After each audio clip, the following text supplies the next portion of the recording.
go to the Tampa Bay Real Producers page. Oh, I gotta turn my airplane mode on first.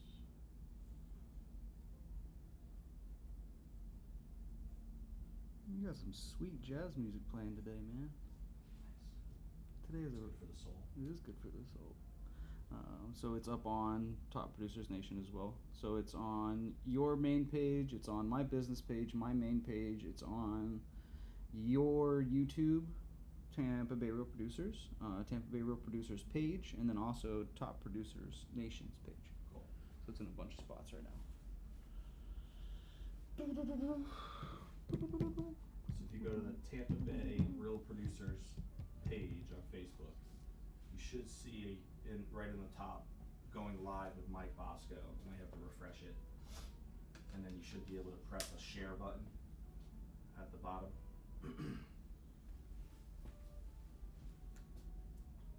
Yep.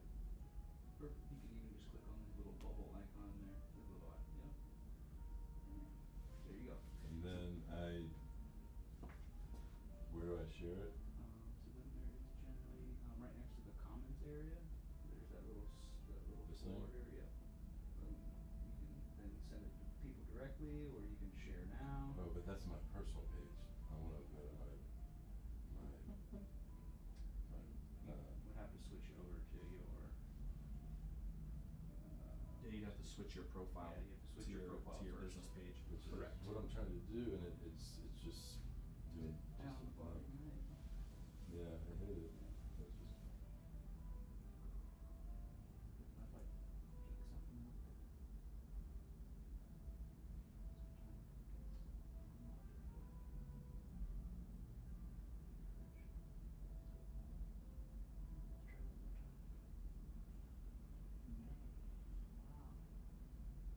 of course the one time that Facebook doesn't help. Facebook doesn't want to work, right? Why it's not loading? It's just It's not loading. Spinning. Yeah, it's just the business close page. it, and The then profile go back. section is just not populating. It's lagging for whatever reason. I'm back. You got it? Okay, so now I'm gonna go You know the steps.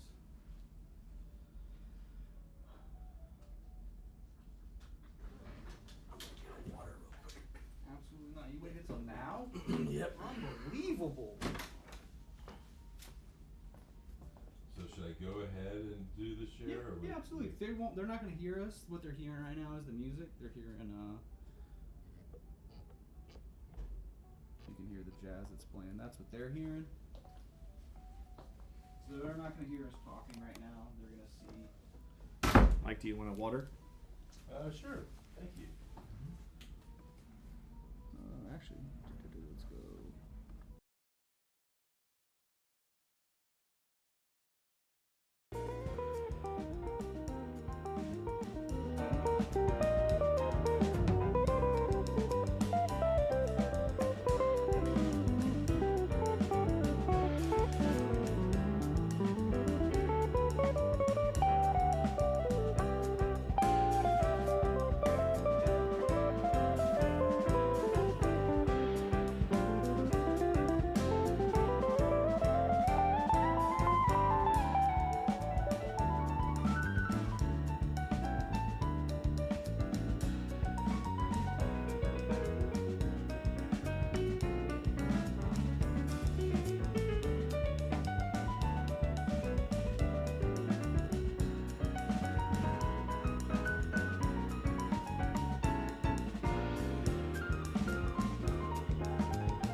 Hey guys, welcome to another episode of the Tampa Bay Real Producers Podcast. This is coming to you powered by Top Producers Nation, where we help agents all over the country become top producers. This, of course, is the podcast that is made for real producers by real producers and with none other than Tampa Bay's real producers, such as our guest today, Mr. Mike Bosko. How you doing, my man? I'm doing great. How about you? I'm doing well. It's good to have you here today. If you guys might be aware of Mike, he was featured in our April 2024 spotlight with the Tampa Bay Real Producers magazine.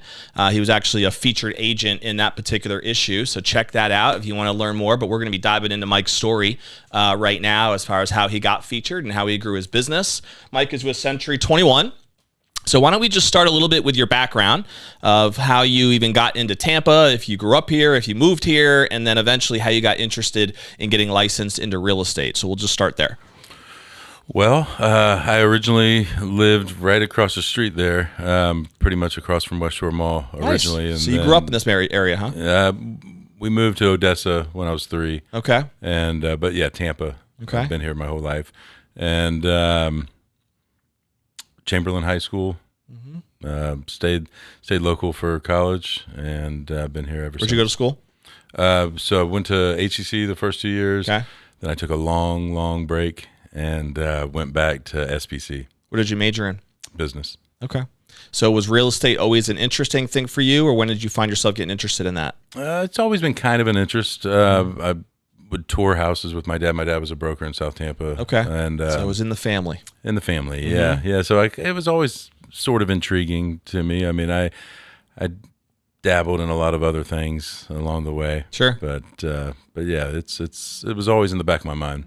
So did you end up working with your dad after you finished school right away, or it sounds like you had some other careers first? I had lots of careers. Yeah. A lot of restaurant jobs, a lot of pizza delivery. Interesting. Yeah, I had a real fun job at CD Warehouse for a while. That was good when CDs were a thing. And CDs were a thing. Those were the days, weren't they? Yeah, it was a lot of fun. That was probably my favorite job that I've ever had. Interesting. Yeah. What did you like about it? I like music a lot. Okay. And we always had first dibs on the stuff that people brought in to sell. That makes sense. So yeah, it was you just kind of sit around and listen to music all day. Yeah, Can't no beat doubt. that and get paid. So what eventually got you to make a commitment to real estate? I got burned out on doing the restaurant thing, those kind of hours, Mm-hmm. and just thought that it would be. Like I said, it was always in the back of my mind, so I figured I would give it a shot. And I did work for my dad for a little bit. Okay. Is he still in the business? He is, yeah. Cool. Yeah, he's the broker out at a 55 and up park out in Largo. Nice. And yeah, he loves to work. So Nice. I didn't do it initially though. I worked at another company, and then I left there and worked for my dad for about a year or so, and then I went to Century 21 in 2012. Okay, and I think you said off camera that you got licensed initially 2006, but you really weren't doing a ton of volume or not necessarily working full time until around 2009 or 10. Is that correct? Yeah, not even part time. I didn't even. I passed the test, and then I took a different turn. Okay. And started working at a buddy's appraisal company, and then finally I was like, you know what, I need to do this. So your first real year, would you say, is 2009? With a real company, yeah. I was still doing it part time though. Okay. And Around another job? Yeah. Okay. I mean, I think it's really tough to not have a couple other jobs when you first get started. Some income coming in, right? Yeah, because you just get your license and they turn you loose, and that's it. What was that early time like for you? Did you have a solid first year in it? Was it a slow growth process for you, or thinking back to those earlier years, how did things get, eventually start to get traction? I think it might have been a little slow, only because I wasn't dedicating 100% of my time to it. Yeah. And then finally, when I did get that one good closing, I quit one of my part-time jobs, and then when I had a couple more, I said, I'm just going to do it full time. Was that just through your personal network that you initially got started? Yeah, well, I once I got to Century 21, I mean, yeah, before the first gig that I had was it was a little weird. We were doing just bank foreclosures, and so we were the guys that put the signs out on the side of the road and all that kind of stuff. But once I got to Century 21, it was I did a lot of rentals for quite a while, just doing anything that I could to to just learn and make some to money do and get into the something, business. Yeah. $200 is better than nothing. Sure. So yeah, I did that, and so yeah, I would say that I wasn't. I mean, I might have made 15 or 16,000 the first year or something like that. Right. You know, I mean, it was Tough to live on for somebody if that's their only income, right? Full yeah, time. impossible. Yeah, right. So that's why I worked. Makes sense. All these other jobs and picked up jobs delivering. I did like delivering pizzas too. I mean, that was a fun job. So I did that. A lot I worked of at different Publix. part-time gigs, huh? Oh, tons. Yeah, I've done it all. That's awesome. So at some point, you must have had some sort of a breakthrough in your business, right? Because we talked off camera before, like you were right at 20 million in volume, which is not something somebody does if they're doing it part time, right? So obviously, you were doing a full time operation at that point. You've been a consistent top producer now for a few years. We featured you when you were doing about 18 million. I know last year alone, I think you said you did around 13, 14 million. Still solid volume, right? In my mind, anyone doing over 10 million is treating the business right, is doing this with some serious commitment. So can you think back to like, do you remember like a breakthrough year or a situation that felt like, all right, I can do this, where you had to start believing in yourself possibly because the results were finally there? Or does anything come to mind as far as what kind of turned the corner for you? And the first thing that pops in my mind is I got a lot of support from my broker. She's very supportive and made me believe that I could do it. Is that with Century 21? Yeah. So how long have you been with them now? Since 2012. Okay, so it's been a while. The executive team, Julie, Yonan. And, so yeah, I mean, I knew from the start that I could do it. It was just, getting the right opportunities and then doing the best I could so they would refer me to other people. And so it's just kind of grown like that.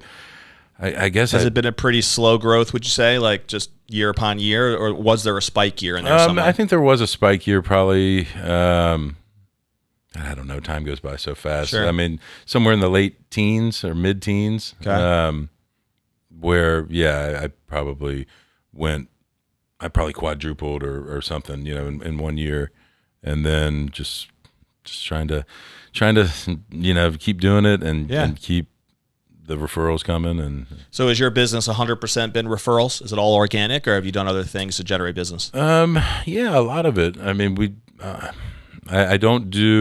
trying to do a better job of marketing and stuff like that, but I've never been like a marketing master.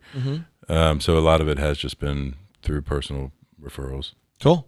So, I mean, again, for a lot of agents, they want that business because it's cheaper, right? If you can save money without having to advertise, that's always a good thing. Yeah, I've never done like the Zillow and stuff like. Actually, that's a lie. I did it for about 3 months. Okay, but that's not for me. With your Century 21 relationship, is there leads provided through the brokerage, or have you always had to create your own? We do get leads through the brokerage. You do? Yeah, we. I don't know if all Century 21s are like that, but we have a lot of corporate relocations and stuff like that. Is that a Beggins group, Jeff Beggins, or no? No, it's not. No, okay. we're a smaller office. Okay. We've only got about 15 agents, but of the 15 agents, I think four of us were in the top 100 last year. So it's definitely the opposite of Beggins, where there's hundreds and hundreds of agents. Yeah, and that is a big organization. We've had Jeff on the show here actually a couple of weeks back, so he's scaled out a pretty impressive. They've got a good thing going. They do, yeah. They've built a pretty big brand there for sure. So has your process, Mike, like are you now at a point where you're kind of accomplished what your vision was in getting into this business, or is your vision still taking you somewhere else, whether that's numbers or just a different type of organization? You're not building a team or anything. It's you're still an independent agent, right? I am an independent agent. Yeah. I thought about doing the team thing. I don't know if it's the best. I think I kind of like just doing it on my own. It's not for everybody, for sure. Yeah. We've had both people here. We've had the team leaders and people who have gotten really good at that. We've had many very successful agents who just focus on the individual business, and it's the lifestyle that they love. And I think everybody's got to find their own path, Yeah, I agree 100%. And I think you don't really know until you try. But I think that moving forward, I think I do like just kind of doing my own thing. So what what's your typical week look like now from a working standpoint? Are you just working through existing relationships? Are you doing anything intentional to drive more referrals in your business? Has it just been kind of more passive and whoever calls you and that's what you do? Or what does your typical routine look like? That is how it was for years and years. I am trying to do, like I told you earlier when we were off camera, I'm not a social media master. Sure. And which seems to be the most effective way to do any kind of marketing. Yep. So I did hire an assistant, and she's teaching me a lot of things that I had no idea how to do on my own. Shout out to the Bosko assistant out there. Yeah, Lindsay. And so, I mean, my goal is to have a much bigger social media presence, and because I've just I've talked to too many people. Do you have a platform that you guys are starting to focus on, or any one particular? Facebook is, I guess that's what us old people do. It's Facebook and Instagram, but I don't really know how to operate TikTok. I've never been on there before, so maybe one day if I master the others. Hey, some people crush it on TikTok. We actually aren't very good on TikTok either, but we do have an account. We just don't do much with it. Yeah, but I've talked to too many people at open houses and stuff. They're like, oh yeah, I found my agent through YouTube or something. You know, I was in Ohio, and this guy does a lot of social media, so I felt comfortable using them. Right. So I was like, well, I can only be told that so many times before I realize you're going to probably have to get with it. Yeah, it makes sense to at least have some kind of presence going on out there. Yeah. So what's your favorite part of being an agent now? Like, what do you find the most fulfilling? Well, my favorite part would be probably just working for myself, I mean, not everybody can set their own hours and stick with it. Sure. But I don't seem to have a problem with that. So I do like being my own boss. The most fulfilling part is, I mean, it's pretty basic. Just getting people into houses and making them happy. I mean, it's a big deal. Sure. You have to get somebody into a house. So. Biggest purchase of most people's life, right? Yeah. So that's the most fulfilling part of it. Now, do your referrals that you have built your business from, again, is it something intentional that you have built out or created where like you average a certain number of referrals for every customer that you bring on and you kind of can pinpoint why? Or again, is it, more of just, hey, if you ever know anybody else who needs help, I'm here. I'd love to help them if possible. Like, has it just been very passive in that way? Or is there anything intentional you do? It sounds like the lazy way to go about it, but it's not lazy, but yeah, it is. That's usually how it goes. I mean, I let people know, hey, if you have any friends that could use an agent, let me know. I'm here. Yeah. And that's grown, and that's worked enough for you to at least continue to grow your business. It seems like. Yeah.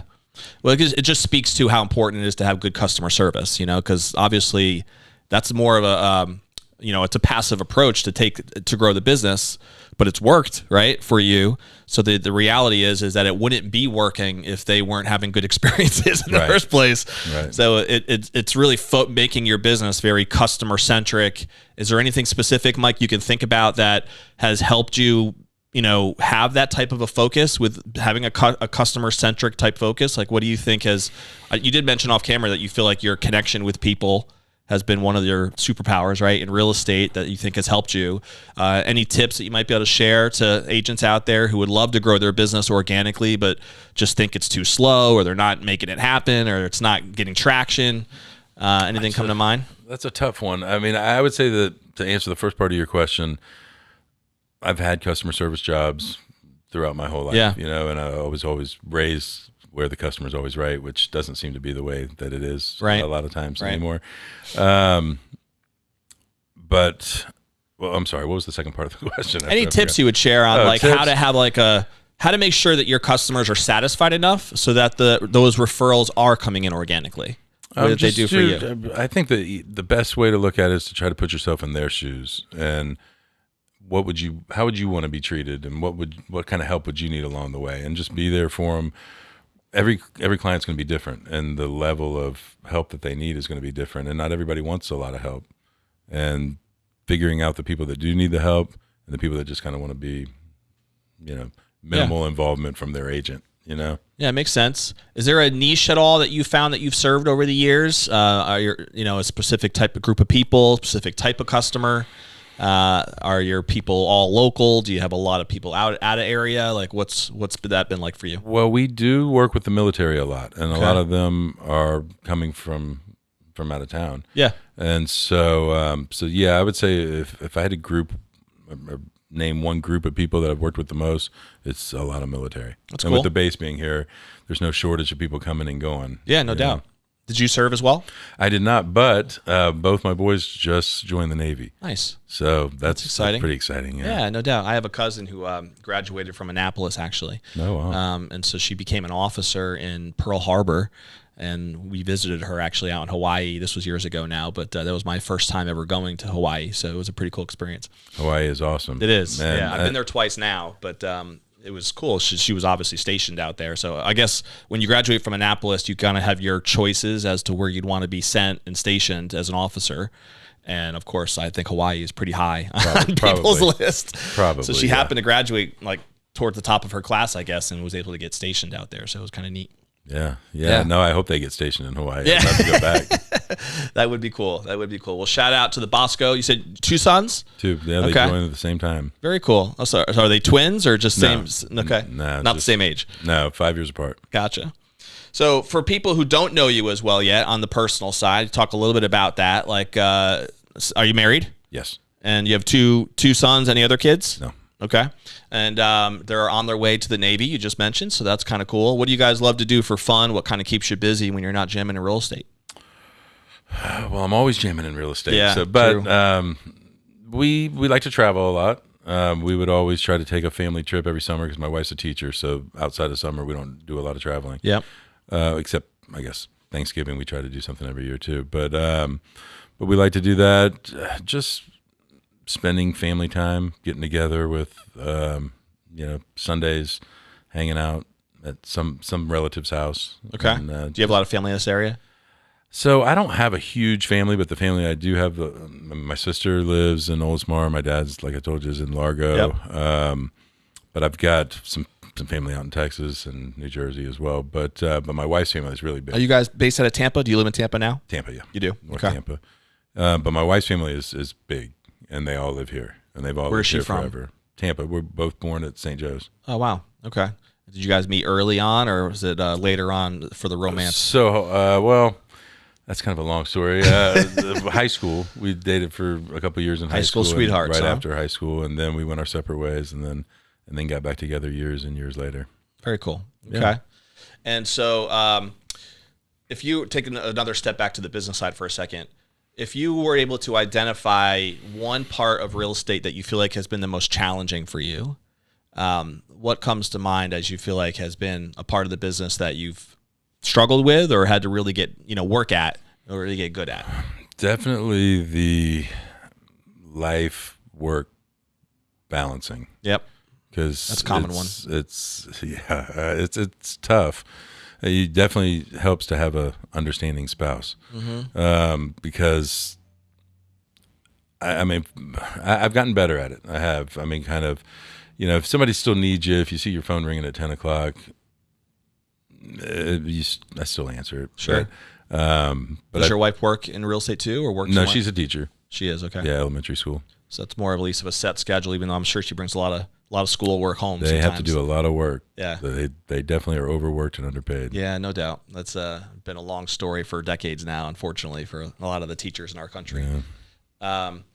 So have you found anything that's really helped you with that balance side of things? Like, what have you learned, if anything? Have you been able to turn it off when you needed to and still gotten the results you wanted, or what's been any secrets there? Yeah, I think, I forget who told me this, but one of my friends told me, look, nothing's going to change after 5 o'clock. Mm-hmm. So if there's an issue tonight, there's still going to be an issue tomorrow morning, mm-hmm. and you're not going to solve it tonight. So don't kill yourself trying. It's good advice. Yeah, it was good advice. I wish I could remember who gave it to me. Well, at least you remembered the advice. Yeah. That's the most important part, right? But it is true. I mean, you think about it, there's very few things that you're going to just get settled, between the hours of 5 and 9 or whatever, and when you could be spending that quality time with family, hopefully. And if you have your priorities right, that's probably where most of that time should be spent, right? That's the hardest thing. I mean, not the hardest, but it's the most important thing to remember is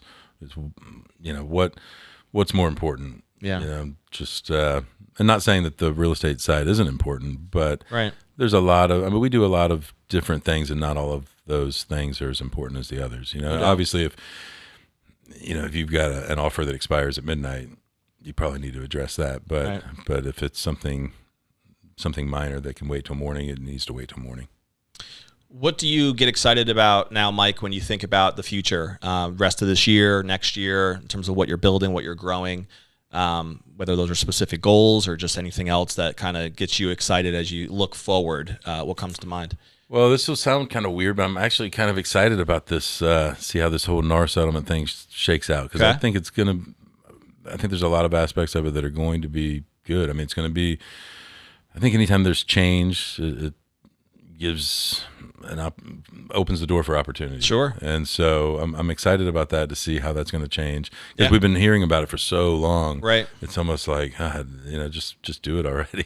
So Do you yeah, feel I'm like excited about that? So is most of your business on the listing side or buying side or both? I'm about 50-50. You are. Okay. Yeah. Do you have any concerns on what the changes? Because it seems like, from my understanding, and I host an elite agent mastermind every month with 12 different top producers and representing 12 different brokerages.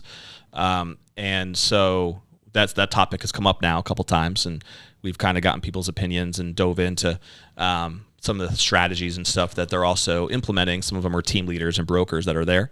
But for you, as somebody who's an independent agent, 50-50, you just said, buyers and sellers, do you have any concern on how that might affect your buyer side specifically? Because I think that's really where most of this is going to make a difference, right?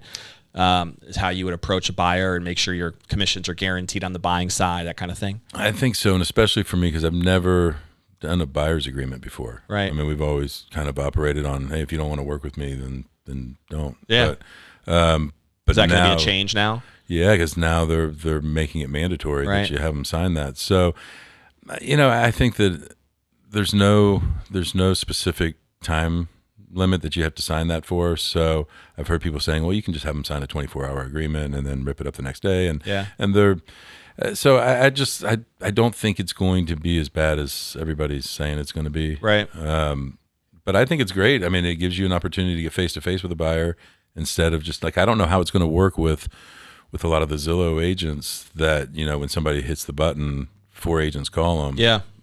I guess they all race over there to Yeah. get it Whoever signed the at. first one is that gets a buyer agreement, I guess, in place would probably be the way it would work, right? Yeah, I would assume so. Yeah. But so yeah, I think that's going to be the biggest change. I think that and I could be wrong about this, but I don't think so. I think sellers are still going to be willing to pay commissions for the most part. Sure. Unless you've got a really hot property that you don't feel like you need the help, that your listing agent can sell it Yeah. themselves. But yeah, I mean, I'm excited about how things are going to change. Yeah, it will be interesting. I know that there's a lot of different opinions out there on what they think they will go well or not or whatever. But, I'm a big believer that when you're a top producer in whatever industry and you're not going to allow things that you can't control, negatively affect your organization for a long period of time, right? Like, we can always learn how to adapt, change, make certain strategy changes, but it's all a mindset thing, really, at the end of the day. Like, something that's external that you don't control at all, if you get obsessed about that and allow yourself to get so upset about it that you think it's going to negatively impact your business, well, then it's probably a self-fulfilling prophecy, right? Yes, exactly. I agree 100%. I think, yeah, I mean, you're exactly right. But the opposite, I think, is also true too. That the top producers almost view it as an opportunity when something like that happens, because they realize that maybe other people might get freaked out about it or it might negatively impact them, but they can use that as an opportunity to distinguish themselves as a better service provider, right? Yeah. As a way that can really offer more value. So it is what it is, and I agree with you. It'll be interesting I mean, it to might see be how people tough. shake out. I think it might change for brand new agents. Yeah. Because if it does get to the point where we're trying to sell ourselves to the buyer, Yeah. it's not, this guy's not doing that great of a job, but I'm going to work with him anyway, Right. because it's not costing me anything. Right. So from that standpoint, I think it's going to be good, because if you do know what you're doing and you feel like you deserve Yep. to be compensated for the work that you're doing for the buyer, then I think it's going to be great. Brand new agent, I don't know if necessarily, like, if I was thinking about getting into real estate right today, Yeah. I may want to give it a few months to see how things shake out. Yeah. But I think for the most part, and most of the agents that we work with are really good. So Does Century 21 have like a ongoing training programs where like they're kind of like teaching you guys how to make these changes to your buyer presentations or even your listing appointments, like setting those expectations? They've got everything. I Yeah. mean, it's such a big company that the resources that they provide for us are great. Right. Makes sense. So a couple last things, Mike, just to flush out again, more on the personal side now for people to get to know you a little bit more. Okay. Do you have a favorite book or author, seminar that you've ever gone to that you feel like has really made an impact on you personally or professionally? Well, so you're gonna hate this answer, but I'm not real big into like self-help books and stuff like that. I know that there's people that read hundreds of them. I don't even hate the answer. I have no emotional all attachment. right, well, so and I want to back up. I did read a Tony Robbins book one time and enjoyed it thoroughly. But for the most part, I like to read. I do like to read a lot, but I do it more to escape. Sure. I feel like. What do you like to read? Man, I really like Stephen King books a lot. Okay. I like the Jack Reacher books, John Sanford books. Anything that's kind of murder mystery type stuff. Yeah, no doubt. But yeah, I use the reading more as an escape than Intentional a learning growth process. thing. Yeah, because I feel like I'm learning every day, all day. I'm tired of learning by the time I get home. Yeah, I just want to escape. Just from life experiences. Yeah, I hear you. Yeah. No, I get it. A lot of people. By the way, like if you look statistically speaking, fiction books are the best-selling books out there, right, in America and globally. Even though I think we in the business world we tend to talk a lot about self-help stuff and about some of those different things. Just because of, there's obviously things to be learned from it that we could help grow our businesses. But if you look statistically speaking, most people probably agree with what you just said. That's why fiction books are more popular to buy. Yeah. So makes sense. And it is kind of, I mean, I don't read a ton of fiction books, honestly. Most of my reading is nonfiction, and I do read a lot of those types of business books and finance books and leadership and things of that nature. But, I also like to read history stuff. I'm a fan of that too. I do like history. Yeah, I do me like too. that. We agree on that one. I love reading a lot of history stuff. I find that fascinating. But saying is I agree with what you said. The concept of just escaping is definitely valuable. So I could agree with that. Do you have a favorite food? Well, I got a lot of favorite foods. Obviously, I do like to eat. I would say. Depends on what day you ask me, but either cheeseburgers, tacos. There you go. All the junk stuff. So if somebody wants to get on your good side, just a simple cheeseburger, you're good to go. Love it. Okay, makes sense. Yeah. All right, my last question for you, Mike, and this is what I would call like our legacy question. All right, gets you to think a little bit deeper about the future, and at some point, right, when you think back and sit in that rocking chair and you think about what you'd want to be most remembered for, or your legacy. What do you think would be most important to you to be remembered for? What would you want that legacy to be? That is pretty deep. I would say just being a good guy, being honest, treating people fairly, and never. I don't want to be ever remembered for doing somebody wrong. Mm-hmm. I only just say, he was a good guy. That guy helped us out. He was good. And I think you're in the right industry if that's the case, right? Because ultimately, without that approach, then nothing happens, right? Nothing moves, and you're not going to end up building an organic referral base. That's for sure. Yeah, I mean, there's nothing better than getting somebody. I mean, especially like somebody that didn't think that they would ever realize the dream of owning a home and getting them. I mean, it sounds kind of cheesy, but that is at the end of the day the best part of the job is getting somebody into. Like you kind of feel like you had a part in making their dreams come true. Without a doubt. And I think a lot of times when you see those social media posts with agents who are celebrating with their, seller or with their buyers most of the time in that case, right? Mm-hmm. That comes through. I think that's usually what resonates, I think, with a lot of people is being able to see the celebration, right? Yeah. Because it does mean something, and it is a big purchase for many people, and a lot of memories get built out in those homes, so it makes sense. Last thing we'll say, Mike, is if somebody did want to pick your brain about anything, whether that would be your story, your background, anything regarding how you've kind of worked organically over these years and done it successfully, what's the best way for somebody to reach out to you? You can reach me on my cell phone anytime. I'll answer any questions that you have. 813-951-0064. Cool. Mike has come to one of our MVP socials before and got his framed gift there of his awesome. of his article. And so you're always invited to attend those. By the way, every month we do them regularly. So hopefully I just got the email invite for August 1st. I will be there. Oh, cool! Look forward to there. it. That'll be fun. Yeah, absolutely.